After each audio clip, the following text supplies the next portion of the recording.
Tunapozungumzia financial education ni elimu ambayo ni ya muhimu sana katika hii ulimwengu wa information age. Hii ni kwa sababu ya kwa zamani tulikuwa tuna elimu mbili ambazo zilikuwa zina msingi sana na zilikuwa zina umuhimu sana katika hiyo wakati. Elimu ya kwanza ilikuwa ni academic education, elimu ya kujua kuhesabu, kusoma na kuandika. Baada ya kupata elimu hiyo, tulikuwa tunapata elimu ya pili ambayo ilikuwa inaitwa professional education. Hii elimu ilikuwa inatusaidia kwenda kuajiriwa, alafu baadaye tuweze kupata mishahara kwa kila mwezi ama kulingana na mwajiri wako alivyokuambia. Na tukumbuke kwamba kihistoria hii professional education imeishiwa nguvu kuanzia miaka ya 1971 baada ya kutoka kwenye age ya industrial age, ambazo katika hiyo age palikuwa pana kanuni tofauti kabisa za kifedha ukilinganisha na kanuni ambazo tumesema zimeshabadilika za kifedha katika huu ulimwengu wa information age. Labda tu nikwambia kwa haraka, kanuni za zamani za kifedha katika industrial age zilikuwa ni kusoma kwa bidii, kutafuta kazi ambayo inalipa vizuri, kusave pesa kwa muda mrefu, kuinvest kwenye vitu ambavyo havihamishiki. Kwa hizo zilikuwa ni kanuni za kizamani za kifedha ambao kwa leo hii tunasema ni old money rules. Lakini baada tu ya kuingia kwenye information age, kipindi cha 2010 ilivyotengenezwa, kipindi cha 2000, miaka 2000, baada ya kugundulika kwa teknolojia ya kompyuta, tukaingia kwenye information age.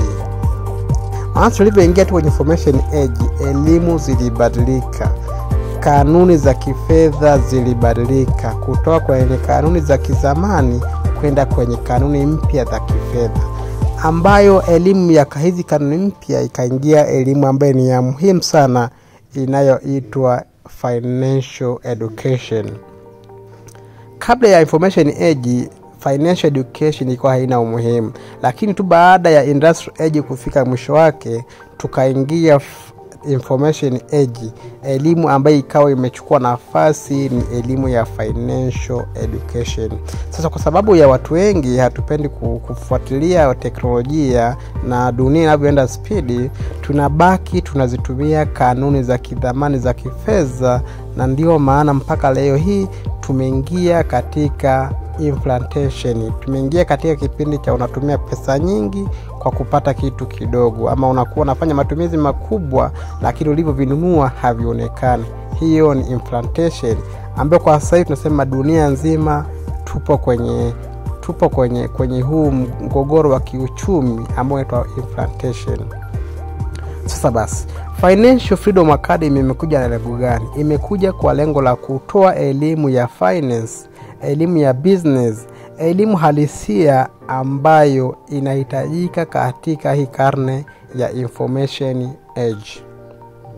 Bila kujua financial education kwa wakati huu tuliopo sasa hivi, watu wengi watastruggle kiuchumi, mataifa yatastruggle kiuchumi, hata dunia pia itastruggle kiuchumi, kwa sababu tutaendelea kutuzitumia kanuni za zamani za kifedha na tukawa hatuzijui kanuni mpya za kifedha. Kwa mpaka sasa tuna elimu ambazo ni tatu. Tuna academic, kuna professional, alafu kuna elimu ya tatu ambayo ni very important education, inaitwa financial education. Financial Freedom Academy imekuja kwa lengo zuri la kuwapa wetu mafunzo mbalimbali, watambue umuhimu wa elimu hii, wazijue principles za kifedha, wajue nini dunia inahitaji sasa hivi ili tuende kuendana na wakati ama teknolojia ya kiuchumi katika hii karne ya information age. Na tukumbuke ya kwamba kuna mwandishi mmoja anaitwa Robert Kiyosaki aliwahi kusema knowledge is a new money. Knowledge is a new money. Katika information age, mtu pekee ambaye ataweza kufikia malengo yake ya kifedha kwa speed kuliko mwingine ni yule ambaye ameweza kuinvest, ameweza kuwekeza katika maarifa, ameweza kuwekeza katika taaluma ya financial. Ndio maana tukasema knowledge is a new money. Lakini kama tutakuwa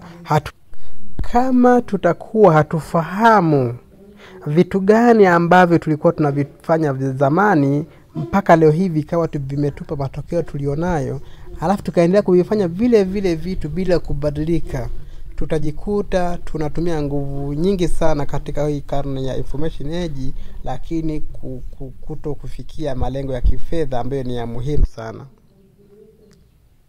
Kuna mwandishi mmoja aliyekusema ya kwamba kama haujajua sababu iliyosababisha ukawa hapo ulipo, basi huwezi kaweka mabadiliko mengine yoyote yale kwa vitu ambavyo unatarajia kuvifanya hapo mbele. Maana yake ni kwamba kuna kanuni inaitwa the law of causes and effect.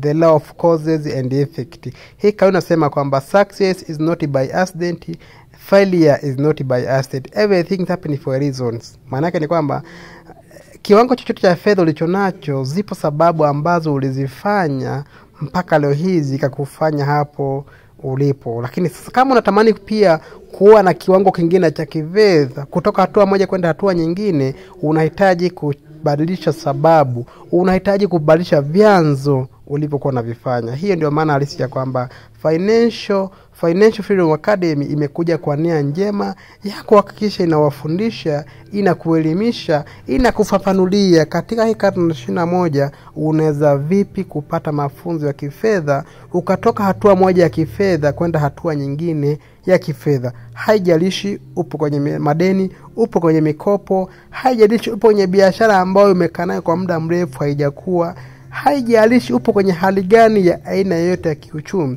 endapo utapata financial education kwa wakati, basi naomba nikwambie una uwezo kufanya kitu chochote na ukafikia level yako nzuri. Karibu endelea kufuatilia, ujifunze zaidi mambo ya finance.